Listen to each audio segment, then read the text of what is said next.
The darkness in Russia today is no longer just a metaphor. It has become a chilling reality, seeping into every corner of daily life and casting a shadow over the city of Belgorod. For Belgorod, a city once shielded from war, the darkness is now literal. Blackouts strike without warning, broken only by distant explosions and sirens. The city's familiar streets are now haunted by uncertainty, as families huddle together, waiting for the next wave of chaos. The war, once a distant news story, has come home. Headlines that once seemed remote now feel personal, as every resident becomes a witness to history unfolding in their own backyard. Daily life is replaced by anxiety. Parents wonder if the lights will stay on, or if another drone will scream overhead. Children are kept indoors, their routines shattered, as families listen for the next siren in the darkness.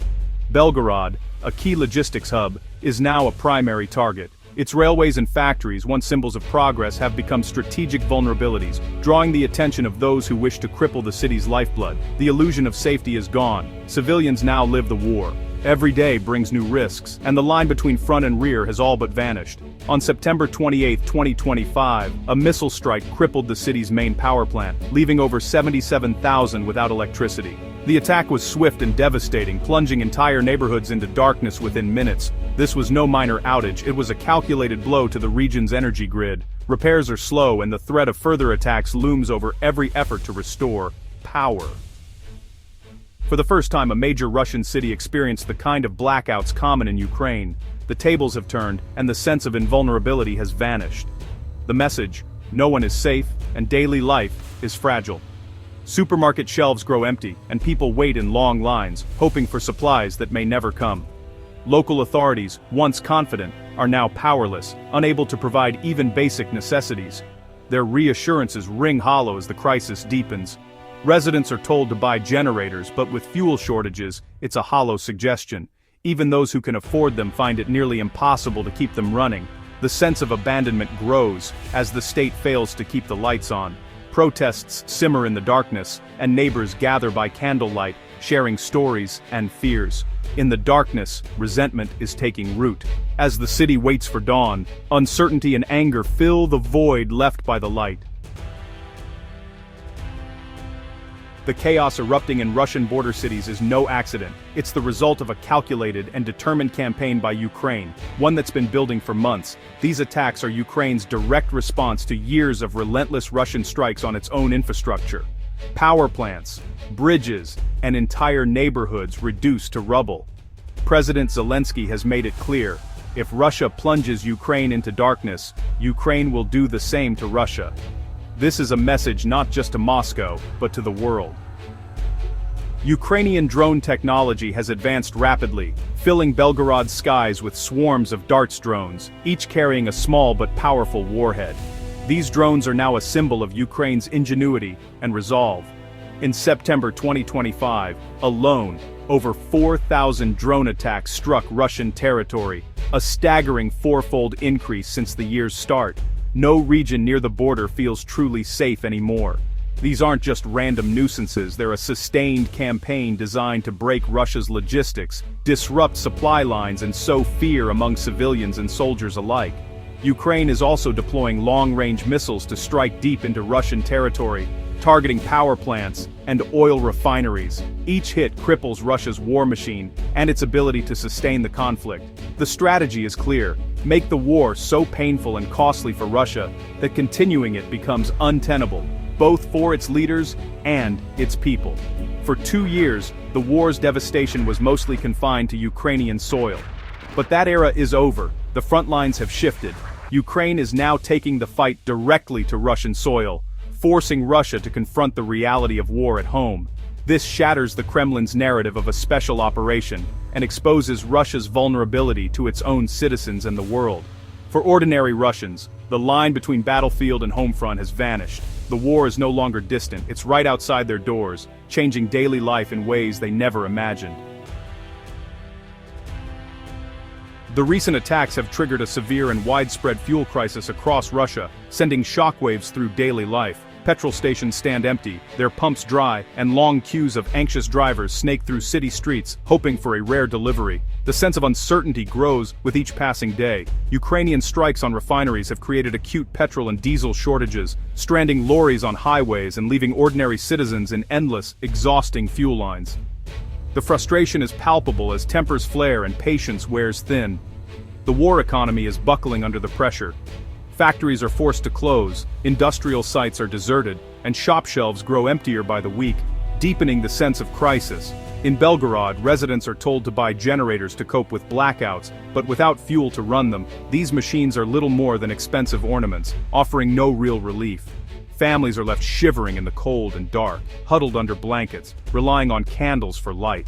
The state offers no meaningful help, leaving people to fend for themselves. Local leaders offer hollow reassurances, promising swift repairs and aid, but progress is painfully slow and resources are stretched to the breaking point.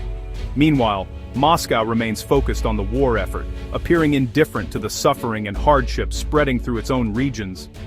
The capital's priorities seem far removed from the daily struggles of ordinary people. This growing disconnect breeds resentment and alienation, as communities feel abandoned and unheard by those in power. For ordinary Russians, the war is no longer a distant patriotic spectacle. It has become a daily struggle, marked by personal hardship, scarcity, and anxiety about the future. The struggle is relentless: no heat, unreliable transport, and a constant sense of insecurity. Every day brings new challenges. The social fabric is fraying under the weight of economic decline and political repression, as hope gives way to worry and fatigue. The Kremlin demanded sacrifice for Ukraine. Now, ordinary Russians are paying the price at home, facing a future more uncertain than ever before. For years, the Kremlin's pact with Russia's cybercriminals was simple: attack the West, but leave Russia alone and help the state when needed. This alliance made Russia a haven for ransomware gangs and gave the Kremlin a powerful, deniable tool. But the war in Ukraine changed everything. International crackdowns like Operation Endgame dismantled key cybercriminal infrastructure. Under pressure, the Kremlin made token arrests, sacrificing expendable criminals while protecting state assets. This shattered the trust that held the Dark Alliance together. Now hackers realize their protection is conditional, and paranoia is spreading through the underworld. The Kremlin's broken pact has crippled Russian cybercrime. Ransomware payments have plummeted, down 35% in 2024 and falling faster in 2025. Major groups like Lockbit and ALPHV have collapsed, leaving a fragmented landscape of smaller, less credible scams. Criminals are abandoning open forums for encrypted channels, making collaboration harder. Paranoia reigns. Trust is gone, even among criminals. The underworld is retreating into the shadows, but it's less effective and more chaotic. For the Kremlin, this is a double-edged sword: less threat to the West, but also less utility for state operations. The FSB and GRU have lost their reliable digital mercenaries. Instead of a disciplined legion, the Kremlin now faces a fractured mob. The weapon it built is breaking apart. Russia's digital power is fading fast.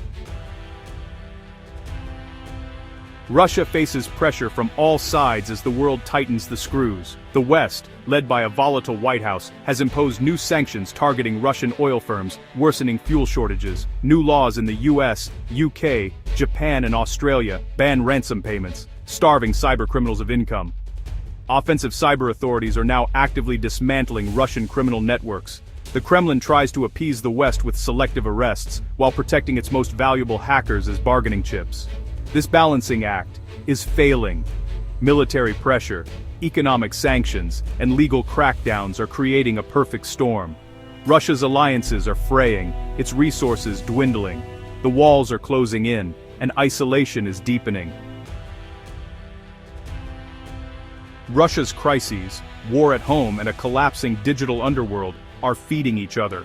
Drone attacks cause blackouts and fuel shortages, enraging the population. Sanctions squeeze both the economy and the cybercriminals who once served the state. Putin's unspoken contract, stability in exchange for freedom, is broken. Fear, insecurity, and economic decline have replaced stability. The state is paralyzed, local leaders are abandoned, security services are overwhelmed, and the military is stretched thin. The Kremlin's image of control is shattered by every blackout and empty petrol pump. Power flows from the top, but Putin can't command drones out of the sky or refill refineries. He can't restore trust with his digital mercenaries or shield his people from the consequences of his choices. The chaos he unleashed is now consuming Russia, and Putin looks powerless to stop it. The darkness in Russia is more than military or digital setbacks, it's the symptom of a regime built on aggression and denial. The suffering in Belgorod echoes what Russia inflicted on Ukraine. The collapse of the cybercrime world is the result of a cynical state using criminals as tools. A wounded, cornered regime is at its most dangerous, and the chaos is spreading. Smaller, desperate actors may now launch unpredictable attacks, driven by need, not strategy. Russians face a bleak winter energy shortages, economic collapse, and a war that's breached their borders. State propaganda can't replace heat, light, or safety. The darkness exposes the hollowness of the Kremlin's promises. Military might and digital dominance are not invincible. The consequences of aggression always come home. The Kremlin sought to project power outward, but now faces a darkness threatening to consume it from within.